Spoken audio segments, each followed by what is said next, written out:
யாத்திராகமம் 10ஆம் அதிகாரம்.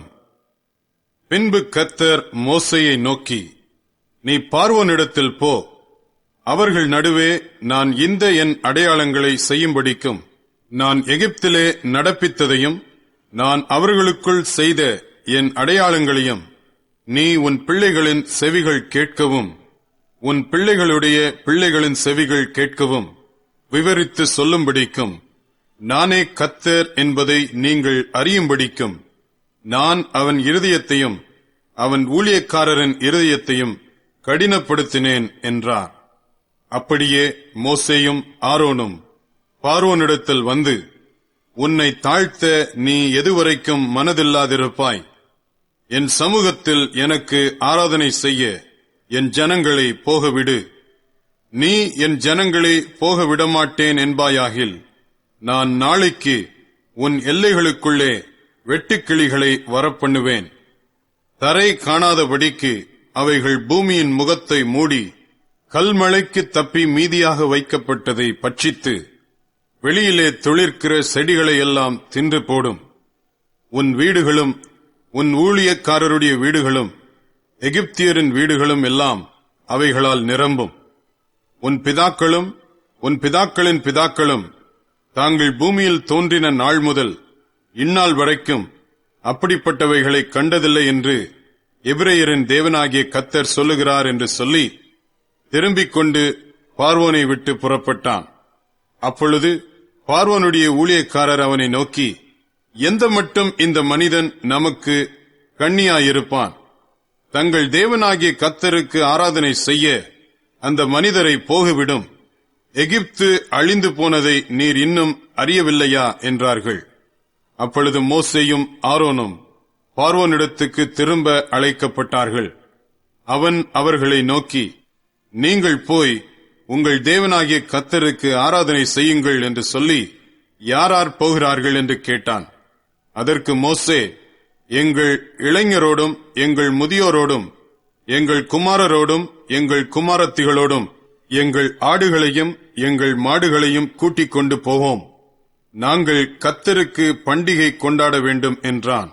அப்பொழுது அவன், நான் உங்களையும் உங்கள் குழந்தைகளையும் எப்படி விடுவேனோ அப்படியே கர்த்தர் உங்களோடு இருப்பாராக.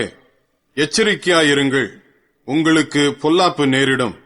அப்படி வேண்டாம், புருஷராகிய நீங்கள் போய் கர்த்தருக்கு ஆராதனை செய்யுங்கள்.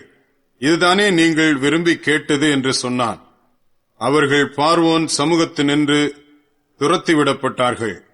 அப்பொழுது கர்த்தர் மோசேயை நோக்கி, வெட்டுக்கிளிகள் எகிப்து தேசத்தின் மேல் வந்து கல்மழையினால் அழியாத பூமியின் பயிர் வகைகளை எல்லாம் பட்சிக்கும்படிக்கு எகிப்து தேசத்தின் மேல் உன் கையை நீட்டு என்றார். அப்படியே மோசே தன் கோலை எகிப்து தேசத்தின் மேல் நீட்டினான். அப்பொழுது கர்த்தர் அன்று பகல் முழுவதும் அன்று ரா முழுவதும் கீழ்காற்றை தேசத்தின் மேல் வீச பண்ணினார். விடியற் காலத்திலே கீழ்காற்று வெட்டுக்கிளிகளை கொண்டு வந்தது. வெட்டுக்கிளிகள் எகிப்து தேசம் எங்கும் பரம்பி எகிப்தின் எல்லையில் எங்கும் மிகவும் ஏராளமாய் இறங்கிற்று. அப்படிப்பட்ட வெட்டுக்கிளிகள் அதற்கு முன் இருந்ததும் இல்லை, அதற்கு பின் இருப்பதும் இல்லை. அவைகள் பூமியின் முகம் முழுதையும் மூடிற்று. தேசம் அவைகளால் அந்தகாரப்பட்டது. கல்மழைக்கு தப்பியிருந்த நிலத்தின் பயிர் வகைகள் யாவையும் மரங்களின் கனிகள் யாவையும் அவைகள் பட்சித்து போட்டது. எகிப்து தேசம் எங்கும் உள்ள மரங்களிலும் வயல்வெளியின் பயிர் வகைகளிலும் ஒரு பச்சிலையும் மீதியாயிருக்கவில்லை. அப்பொழுது பார்வோன் மோசேயையும் ஆரோனையும் தீவிரமாய் அழைப்பித்து, உங்கள் தேவனாகிய கர்த்தருக்கும் உங்களுக்கும் விரோதமாக பாவம் செய்தேன். இந்த ஒரு முறை மாத்திரம் நீ என் பாவத்தை மன்னிக்க வேண்டும். உங்கள் தேவனாகிய கர்த்தர் இந்த சாவை மாத்திரம் என்னை விட்டு விலக்க அவரை நோக்கி விண்ணப்பம் பண்ணுங்கள் என்றான். அவன் பார்வோனை விட்டு புறப்பட்டு போய் கர்த்தரை நோக்கி விண்ணப்பம் பண்ணினான். அப்பொழுது கர்த்தர் மகா பலத்த மேல் காற்றை வீசும்படி செய்தார். அது வெட்டுக்கிளிகளை அடித்துக் கொண்டு போய் செங்கடலிலே போட்டது.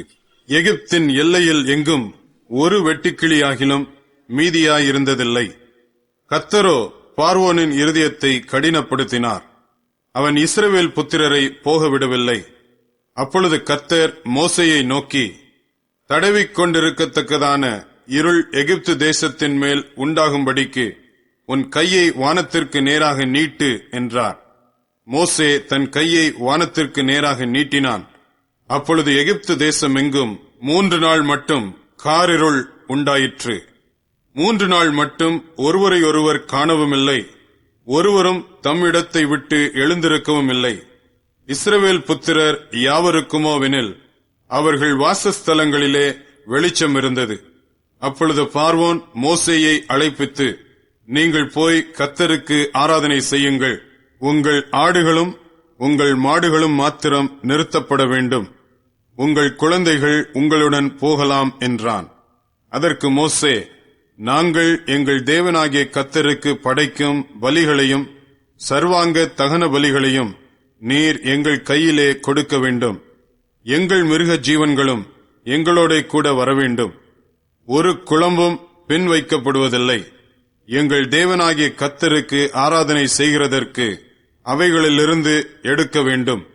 இன்னதைக் கொண்டு கர்த்தருக்கு ஆராதனை செய்வோம் என்பது நாங்கள் அங்கே போய் சேரும் அளவும் எங்களுக்கு தெரியாது என்றான். கர்த்தர் பார்வோனுடைய இருதயத்தை கடினப்படுத்தினார். அவன் அவர்களை போகவிட மனதில்லாதிருந்தான். பார்வோன் அவனை நோக்கி, என்னை விட்டு அப்பாலே போ, நீ இனி என் முகத்தை காணாதபடி எச்சரிக்கையாயிரு, நீ இனி என் முகத்தை காணும் நாளில் சாவாய் என்றான். அப்பொழுது மோசே, நீர் சொன்னது சரி, இனி நான் உம்முடைய முகத்தை காண்பதில்லை என்றான்.